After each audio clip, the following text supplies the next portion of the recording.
my best friend.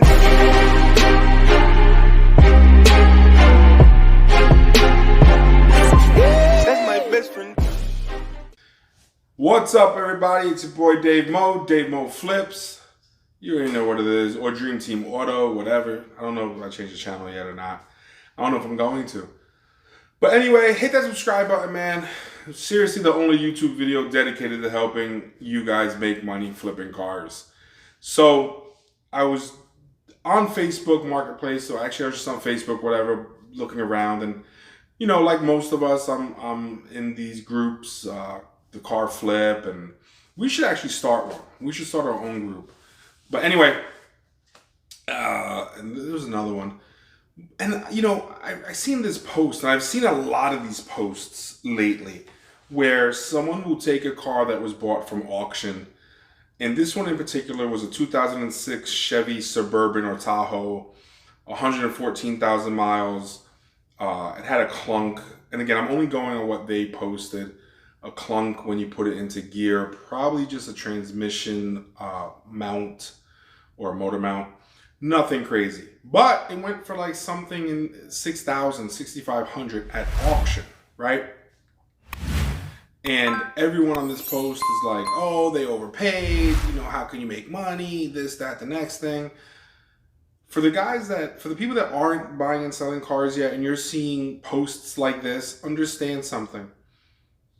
Regardless to how much people are paying, there's always money to be made. That's number one. Most of those people are butthurt because they can't buy cars that they want to make a killing on. All right.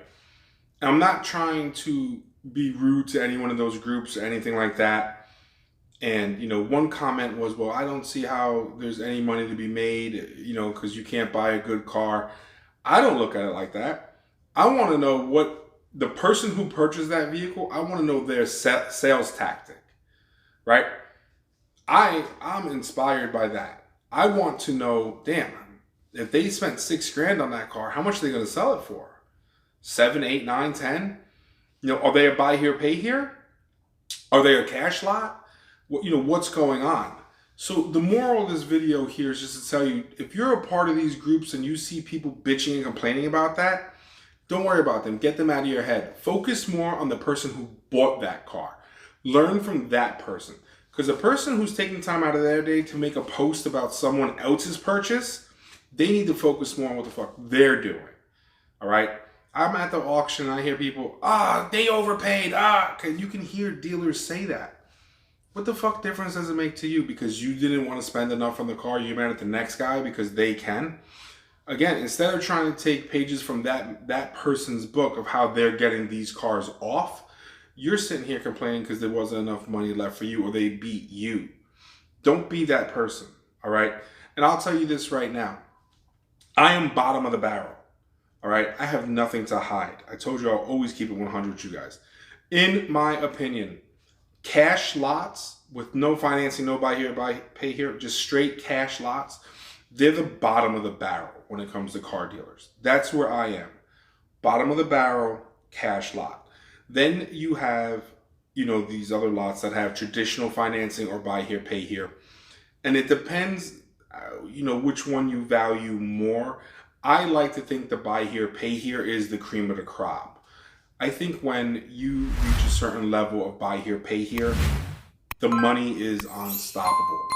It's nice to have traditional financing because you're getting your money quickly, right? But with the buy here, pay here, your money always rolls in. You're always putting something in the street. You're always getting more money back. So if a person who had a buy here, pay here bought that Tahoe, right? Let's just say they spent $6,000 on it.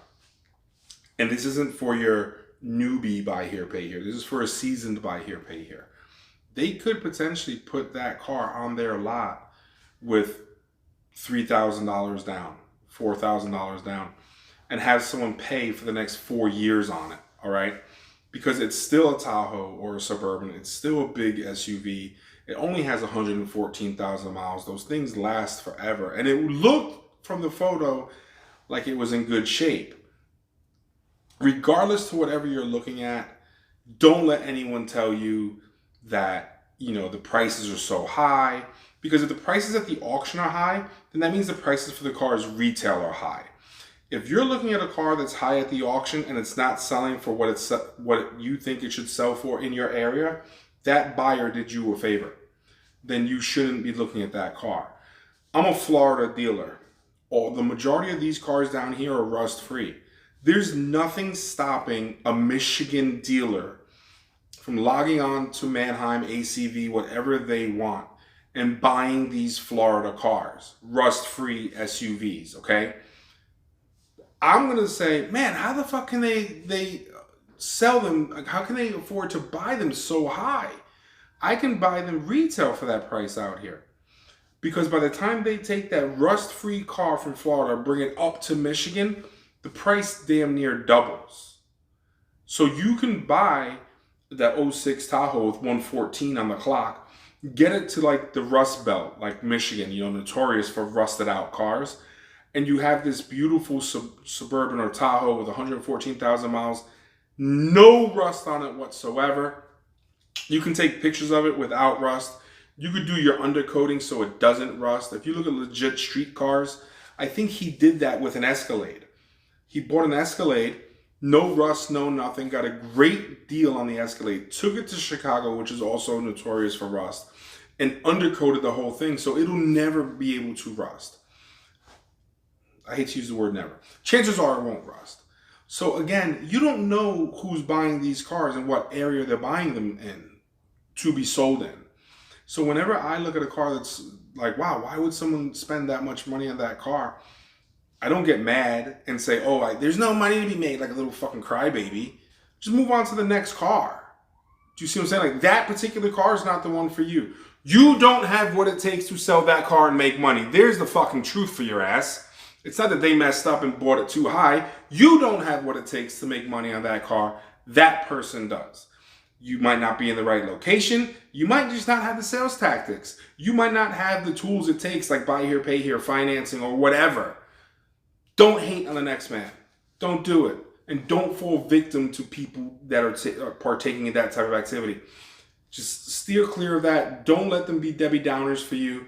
Stick to your grind, make your money, and stay in your lane.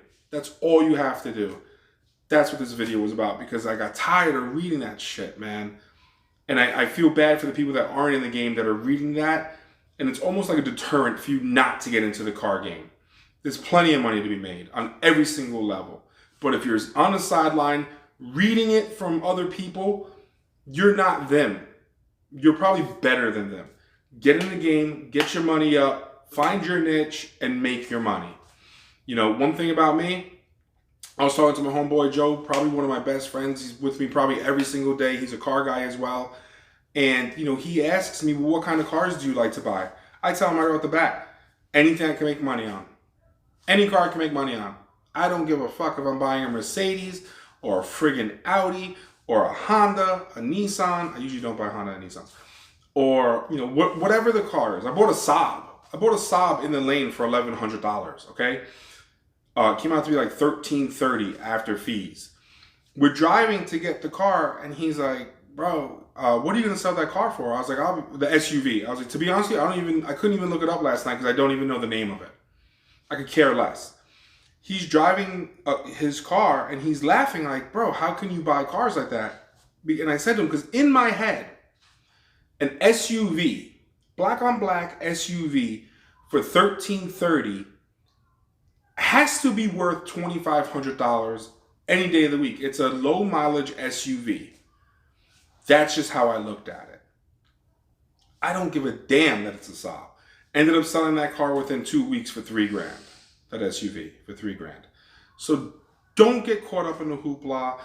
Don't look at like, I only want to target this car. Target the amount of money you're going to make.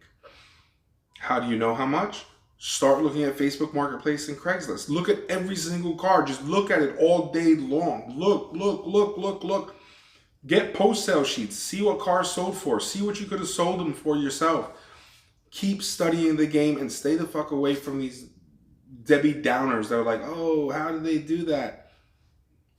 If those people, honestly, I said it, I'm going to say it again. If those people concentrate more on not why they bought it for that much and focus more on like, damn, I wonder what they're going to sell it for. Start doing Google searches for that car. See where it went. Find out what they're selling it for. Learn from that person, because obviously that person is doing something a lot different than you if they think that they overbought that vehicle. You feel what I'm getting at? So anyway, guys, that's my rant for the day. I gotta go. Man, that could be a whole series. Dave Mo rants. Anyways, guys, I'm out of here. I got shit to do. I really do got shit to do. I got to go.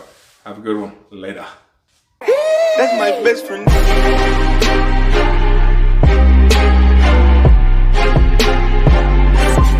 That's my best friend.